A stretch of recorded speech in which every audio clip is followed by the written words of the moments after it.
নমস্কাৰ শ্ৰদ্ধেয় ৰাইজ কেইটামান কথা ৰাইজৰ আগত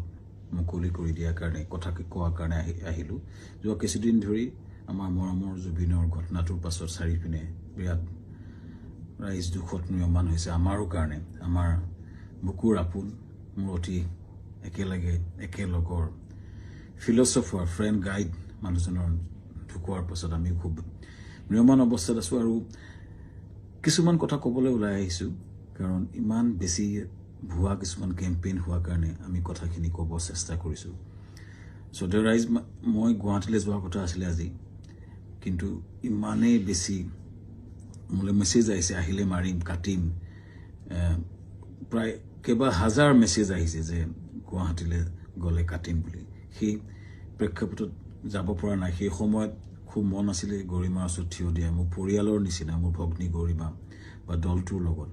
এই ঘটনাটোৰ পিছত থিয় দিব পৰা নাই কিন্তু কিয় পৰা নাই ৰাইজ গম পাইছে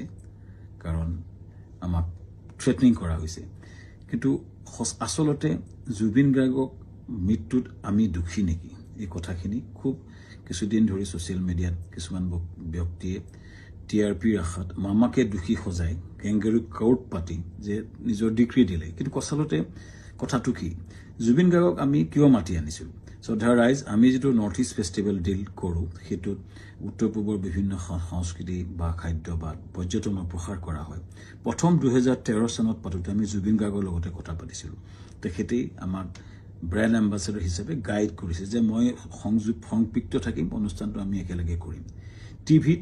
বা বিভিন্ন মিডিয়াত তেওঁ বহুবাৰ কৈছে যে শ্যামকানুৰ সৈতে মিলি আমি নৰ্থ ইষ্ট ফেষ্টিভেল পাতোঁ দিল্লীত বা বিশ্বৰ বিভিন্ন ঠাইত তেওঁ নিজে ইয়াত সংপৃক্ত আছে বুলি বহু ভিডিঅ' আছে মই আপোনালোকক জনাম দেখুৱাম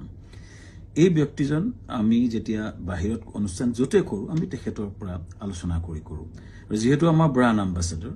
আৰু যেতিয়া আমি বিদেশত কৰিলোঁ দুইবাৰে তেওঁ বেংককত গৈছিলে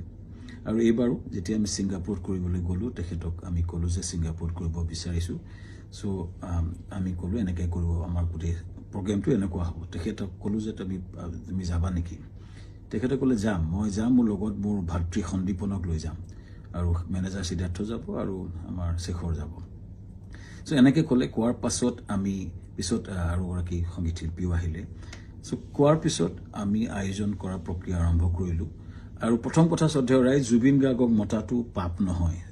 উত্তৰ পূৰ্বৰ আটাইতকৈ ডাঙৰ অনুষ্ঠান নৰ্থ ইষ্ট ইণ্ডিয়া ফেষ্টিভেলত উত্তৰ পূৰ্বৰ আটাইতকৈ ডাঙৰ যিজন সংগীত শিল্পী তেখেতক নিমন্ত্ৰণ কৰাটো যিহেতু আমাৰ ব্ৰেণ্ড এম্বাছেডৰো হয়